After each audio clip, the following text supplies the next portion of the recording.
Heyborne, a division of Recorded Books, presents Into Captivity They Will Go by Noah Milligan. Read by Kirby Heyborne. Whoever has ears, let them hear.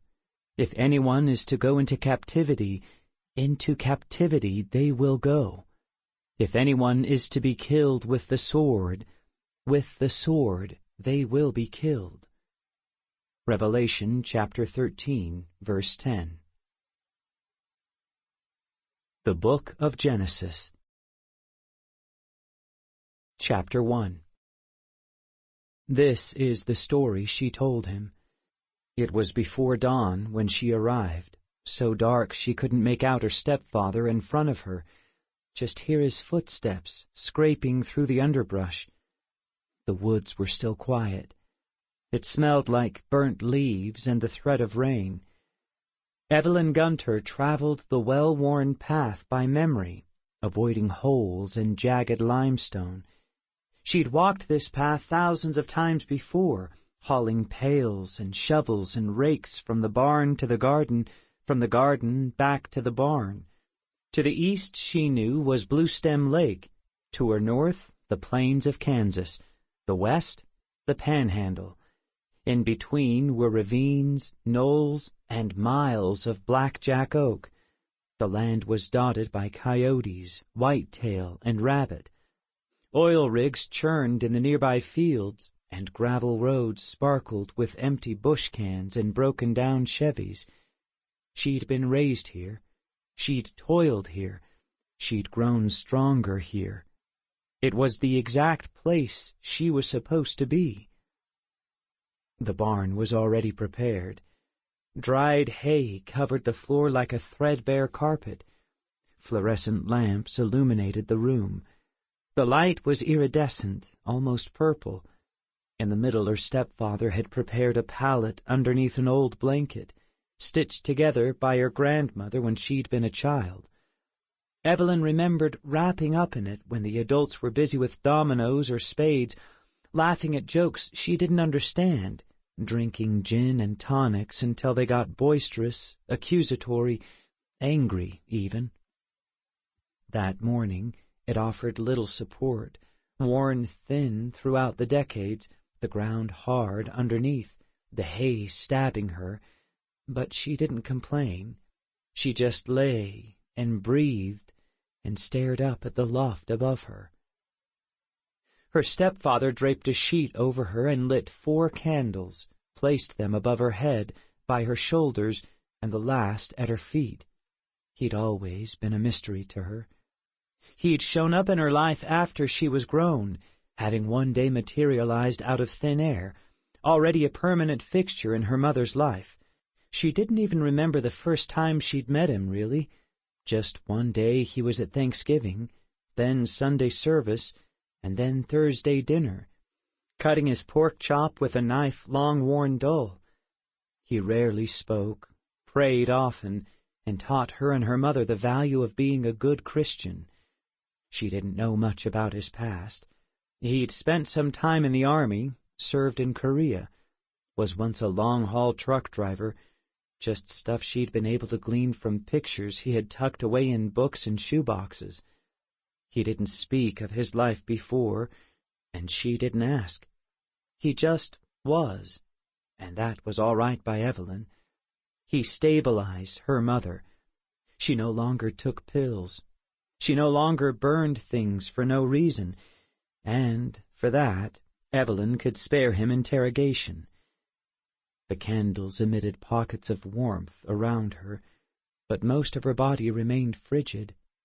Goosebumps formed on her exposed arms, little hairs standing on end.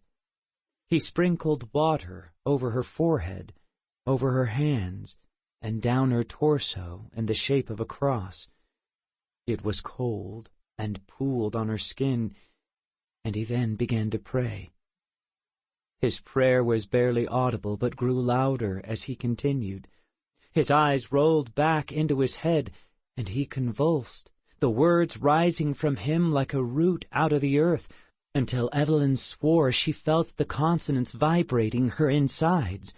It started out like a static electric charge and spread from her heart to her lungs to her womb. She could feel it vibrating, growing stronger, just like she could feel the hard wood underneath her, the smell of cow manure stinging her nostrils, the fibers of her grandmother's blanket underneath her fingernails. And then it began to burn. A fire raged inside her belly, and she panicked.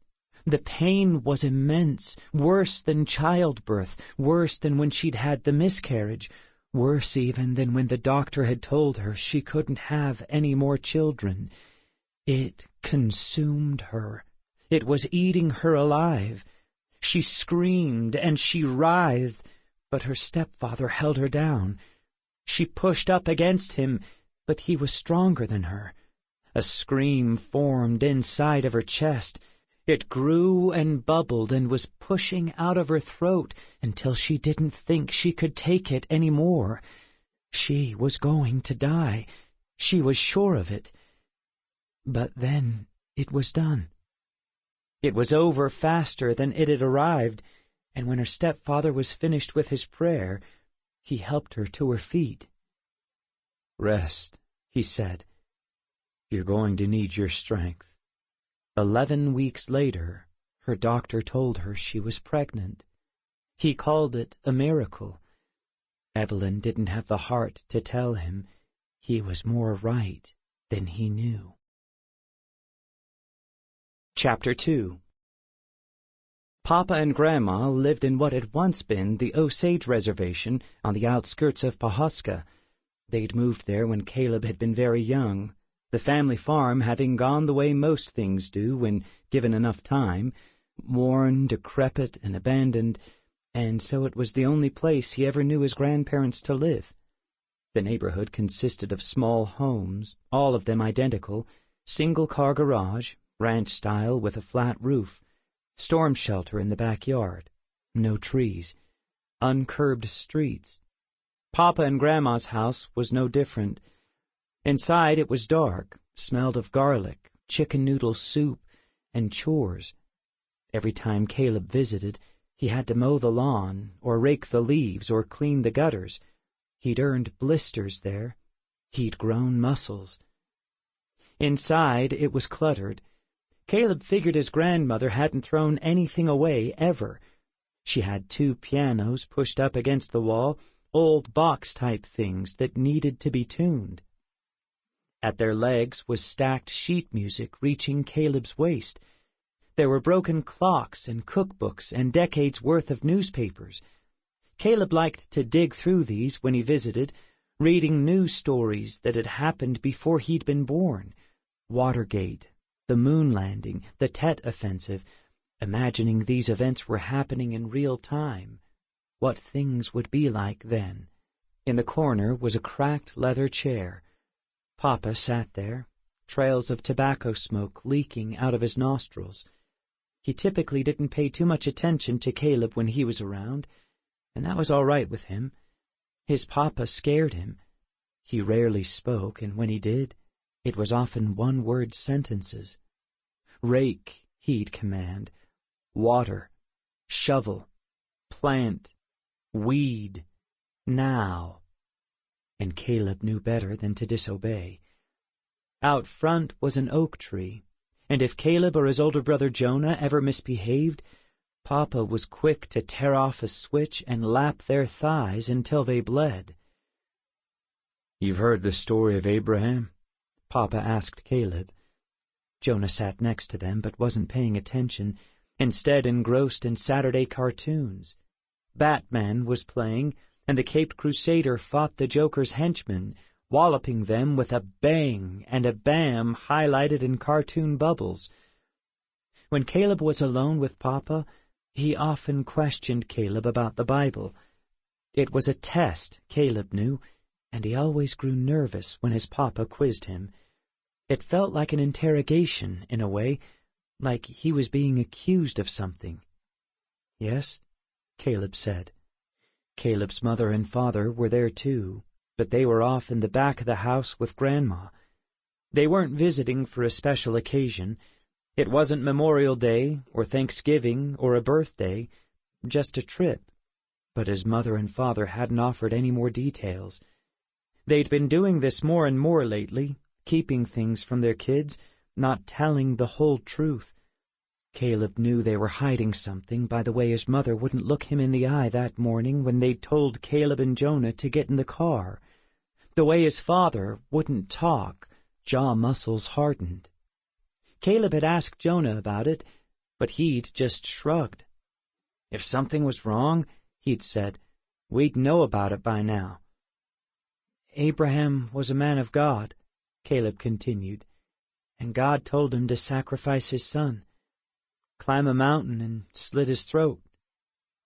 That's right. And why would he do that? Caleb didn't know why. This had always bothered Caleb about the story of Abraham, and his ignorance, most of all, caused him shame. Think about it, Caleb. It's not enough just to know the Scripture. You have to understand it. You have to live it. Do you understand what I'm saying? It's important. Caleb looked to his older brother for help, but he didn't offer any. He munched on a banana muffin and blinked at the television. I don't know, Papa. What about the commandment, thou shalt not kill? Papa took a drag of his cigarette, let the smoke fill his lungs. Caleb fought the urge to cough. What about it? God tells us not to kill. It's a sin. It just doesn't make any sense why God would tell Abraham to murder his son. Think about the nature of it. Is it murder if God commands it? Caleb thought long and hard about it, but he kept coming to the same conclusion. It was. If you took another person's life, no matter the reason, it was still murder. To do otherwise contradicted everything he'd always been taught about sin, and he told his papa this. No, son. The commandments are God's laws for man, not God's law for God. God commands obedience. He demands it. You would do wise to remember this. In the back, Caleb could hear his parents with Grandma. They were talking, their voices animated and urgent, but he couldn't quite make out what they were saying over the television. He wished Jonah would turn it down so he could hear them, but he was too afraid Papa would think he was trying to change the subject. It was faint, but he thought he could hear his mother crying, and this troubled him. He'd never seen his mother cry. She'd always been strong, resolute, determined, and the thought that she too could hurt shook him. But God is merciful. God is love, Caleb said. Why would he command such a thing? Papa coughed. It was guttural, deep, full of phlegm. He was unable to cover his mouth before the fit started, and blood splattered the front of his plaid shirt. He tried to wipe the beads away with his hand, but he just smeared them into the fabric of his shirt, staining it. I am but a man, Caleb. I have no idea. A few weeks later, Caleb's mother woke him and his brother. She told them to get dressed, to hurry, and so they rubbed the sleep from their eyes and got dressed. Caleb pulled on a sweatshirt and jeans, but that was it. His father yelled for him and his brother to hurry their asses up, counting down from 5 like he'd get his belt if they weren't buckled in the car by the time he got to 0. No time for scarves or gloves, no time for socks, just sneakers, and Caleb hoped it hadn't snowed that night, or worse yet, sleeted. That mixture of slush and ice would numb his toes and make his skin wrinkle and peel away. Mom hadn't told them why they were being summoned, but Caleb was too tired to wonder. Caleb's head filled with sleep, the remnants of his dream still rattling his insides. In it he'd been following Moses out of the desert, and he kept questioning why they continued. He was torn between following or returning from whence they'd come. Both, he was convinced, would result in his death. Whatever or whomever waited for them at either destination would destroy him and his family and his friends, and there'd be nothing he could do about it. He'd be helpless, and that frightened him more than anything. He never did come to a decision, though. He just stood in the middle of the desert, throngs of his people filing past. Outside, it was dark. Dad drove, Mom next to him. Jonah's head slumped against the window as he slept. No stars shone. Street lights were dim. No cars drove past. There were no pedestrians, engines idling, breeze. They stopped at a red light, and his father tapped the wheel and chewed his tongue. Mom told him to go, to run the damn red light, but Dad didn't. He just waited until the light once again turned green. Caleb had never been outside at this hour. He had no idea of the time, but he guessed it had to be after midnight. The world was so still. It was like the earth itself was sleeping, resting its eyes for the turbulence of the coming day. To Caleb's surprise, they pulled up at Jane Phillips Hospital. He'd always seen it on the way to church or school, but this was the first time he'd stepped foot in it since he'd been born, and this worried him. He could feel his tongue swell, lodge itself in the back of his throat. The place frightened him. People were sick here. They were in pain here. They'd had car crashes, heart attacks, strokes. He'd seen the result of that. His uncle had suffered a stroke about a year back. Now he couldn't talk, ate pureed food through a straw, and every time Caleb went to visit him, his father told him to talk to his uncle, to tell him about the recent baseball tournament in Dewey, how Caleb had smashed a double in right center field and drove home the winning run, or how he'd come in second place in the school spelling bee, even getting the word magnanimous right. But Caleb just couldn't bring himself to do it. His uncle's eyes lolled in his head, never focusing on a single thing for more than a few seconds, the light of his soul having gone dim, and the only thing Caleb could think to say to him was that he hoped he never ended up like that. After they parked, Mom and Dad herded Caleb and Jonah through the lobby and parked them in a waiting room on the 4th floor. It was cramped and smelled of McDonald's cheeseburgers. The chairs were bolted to the floor, and the carpet was worn thin.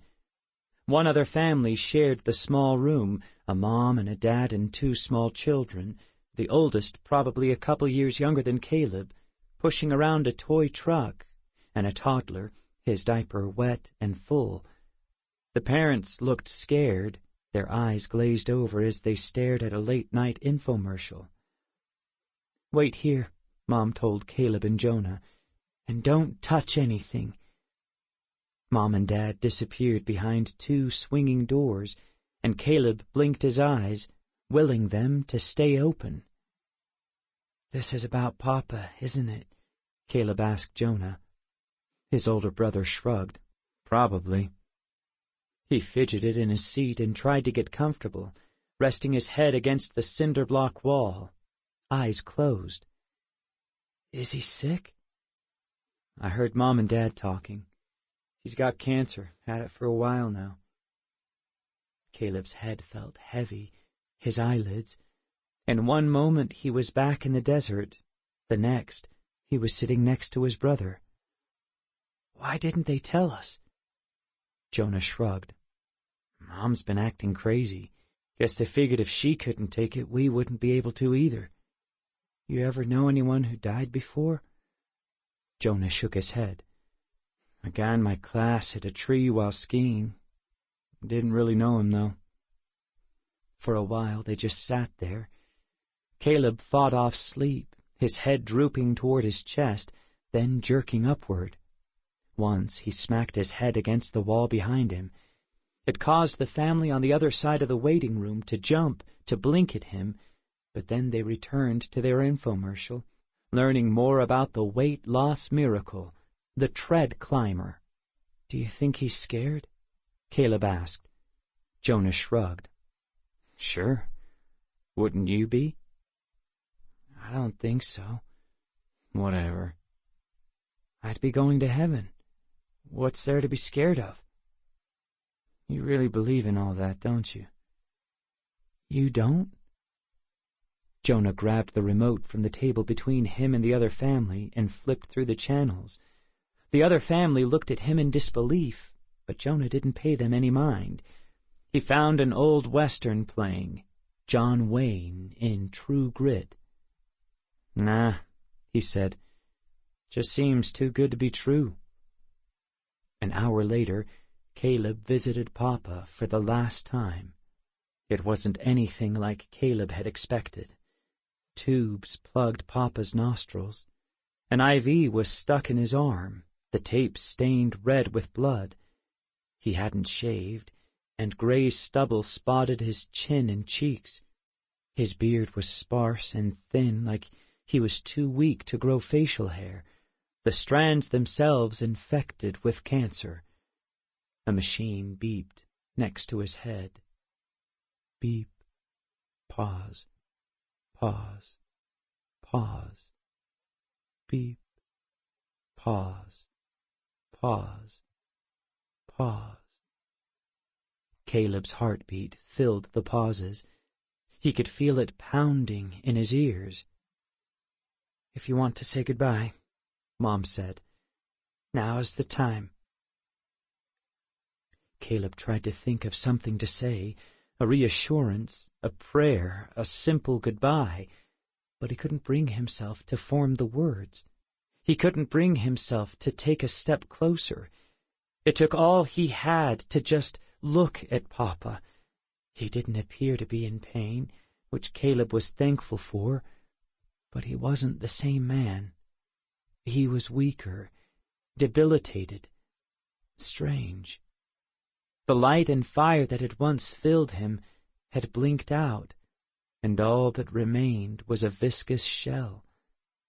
Papa wasn't there anymore to say goodbye to. He was already gone. Finally, Caleb's mother told him he could go, and he breathed again. Jonah was asleep. The other family had gone home. The television had been muted. The place was quiet, the only sound the soft buzz of an ice machine at the end of the room. Caleb took a seat next to his brother and tried to sleep, but he couldn't. The sun would be up in a few hours. He'd have to go to school, and things would carry on like normal, but they weren't. The world was emptier somehow, a large balloon slowly leaking air. The day of the funeral, the water was murky, thick with silt. A stiff breeze came over Bluestem Lake, carrying with it the stench of mud and smoke. The lake was abandoned this time of year. There weren't any boats or swimmers or wakeboarders. Nobody camped along the shoreline or grilled hamburgers next to the campgrounds. It was cold, not quite freezing, but Caleb's nose wouldn't stop running, and he wiped the snot on his sleeve. His skin was dry, cracked, and burned. Mom carried the urn, but Grandma led the way.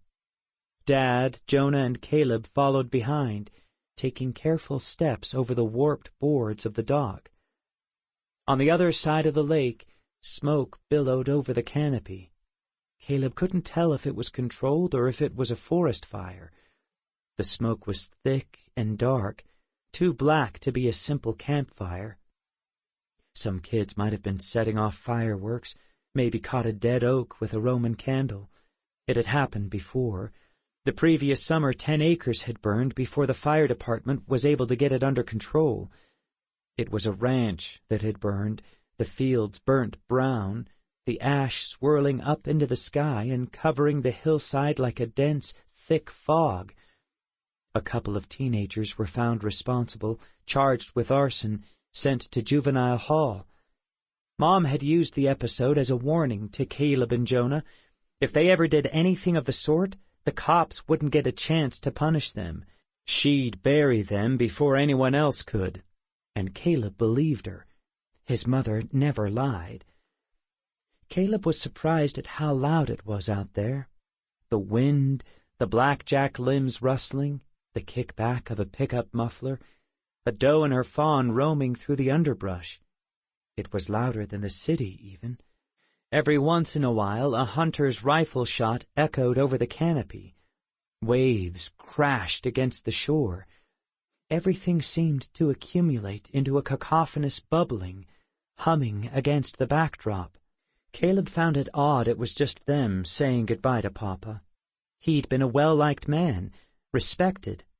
It had been rare a neighbor wouldn't come visit when Caleb was at their home. They'd come by to borrow the table saw, to drop off a casserole, or just to share a pot of coffee, smoking cigarettes and swapping stories about the high school football team or a mutual friend's big win at the casino over in Tishomingo. Caleb was sure this was his grandmother's and mother's decision to keep this private, but it just seemed selfish. At the end of the dock, they stopped and stood on a line overlooking the lake. The urn they'd chosen was simple. Made of cedar, it had no engravings, no stain. Mom held it tightly, pressed it against her belly as though she feared she might drop it, or maybe she just wasn't ready to let go yet. Caleb wouldn't have been surprised either way. She had a look of disbelief about her. Seeing her cry affected Caleb more than he thought it would. His insides dissolved, and his lungs shrunk in size. He found it hard to breathe. He had to will his heart to continue beating. He had to beg his legs to keep from collapsing, and soon the world blurred, and he felt dizzy. Grandma took the urn and began her prayer. She thanked God for allowing her to know Papa. She thanked him for bringing him into her life when she'd needed him, for his strength and support over their 20 years of marriage. She said she would miss the way he brewed his coffee so strong it would make her tongue tingle, how he wouldn't wash his jeans until he wore them 3 times, and how he would save a rock every time they went on a road trip, down to Branson or Galveston, displaying it proudly on their mantel as the only keepsake they could afford. She prayed that he'd made it to him safely, and that he would continue to look down on her family during these troubled times. She then held the urn up to her face like she was kissing it, and handed it to Caleb's father. He didn't say anything. He just turned it in his hands, looking at it like he might be picking out produce at the supermarket, eyeing for imperfections, bruises against the soft skin of a tomato, a yellow lemon turned brown. He then passed it to Jonah, who stared at it with more curiosity than anything, like it was some alien thing dropped down from a flying saucer. It then found its way to Caleb. His hands shook when he took it. He was holding his grandfather. The thought was almost too much for him to bear. A man he'd loved, a man he'd spoken to, a man who had frightened him, now reduced to a pile of ash. Caleb understood death. He did. The failure of the body, the ascension of the soul, judgment. But before, it had always seemed like an abstraction, an idea. Now he could smell it, reeking of copper and fear. Caleb opened the urn. Inside, the ashes were brown, packaged in a cellophane bag. It amazed him such a large man could fit in such a small place. To be reduced to ashes, it felt like a desecration. But Caleb hadn't been consulted. He hadn't been allowed to see Papa one more time after his passing, to remedy the shameful goodbye he'd had in the hospital. He'd just been told Papa was gone, and then he was handed this urn, expected to discard Papa into the lake he'd loved. The bag was heavy, more so than Caleb had anticipated. The top opened by a zipper, and he paused before dumping the ashes. He thought he should say something. Sample complete. Ready to continue?